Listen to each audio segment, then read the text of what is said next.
রাহমাতুল্লাহি ওয়া বারাকাতুহু। আমরা এখন যেখানে অবস্থান করতেছি এটা হলো নরসিংদী জেলাধীন রায়পুরা থানা এবং পাড়াতলী ইউনিয়ন। আমরা যে বাংলাদেশ জামাত ইসলামী কেন্দ্রীয় যে কার্যালয় পাড়াতলী ইউনিয়নের যে শাখা, ওই শাখার মধ্যে আমরা উপস্থিত হয়েছি।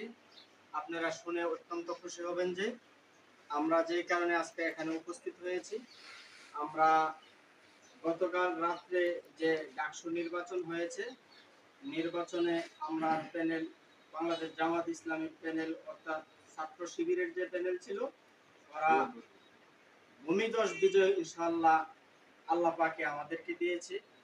আপনারা দেশবাসী সকলে আমাদের জন্য দোয়া করেছেন এবং হাজারো লক্ষ মা বোনেরা এই ডাকসু নির্বাচনের জন্য আমরা বিজয়ের জন্য তারা রোজা পর্যন্ত রেখেছেন এবং আমরা যারা কর্মীরা আছি আমরা দোয়া করেছি, নফল নামাজ পড়েছি এবং মা বোনদেরকেও উদ্বুদ্ধ করেছি রোজা রাখার জন্য, নফল রোজা।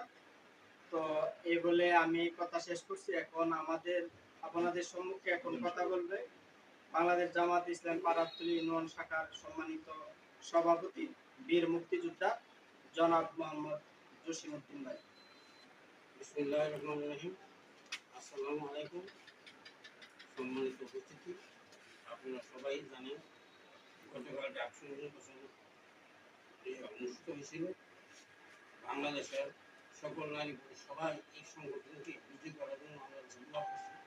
আল্লাহ বিপুল ভোটে ভূমিধসের মতন জয় করে দিয়েছে।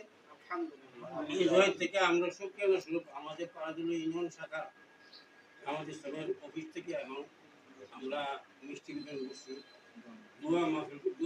দোয়া করছি যাতে আল্লাহ পাক এই সংগঠনকে টিকে রাখে, আল্লাহর জমিনে আল্লাহ হুকুমত কায়েম হয়। হ্যাঁ, এবং মুসলমানরা আমরা আমাদের এই মাটিতে বুক উঁচু করে থাকতে পারি এবং ইসলামিক নিয়ম ব্যবস্থা যেন আমরা মাইনে চলতে পারি, এই কামনা করি। আমরা সবাই সকলের কাছে দোয়া কামনা করি যাতে আগামীতে সকল নির্বাচন আমরা সুন্দর এবং সুষ্ঠুভাবে দেখতে পারি। এগুলি আমি আমার বক্তব্য শেষ করছি। আল্লাহ।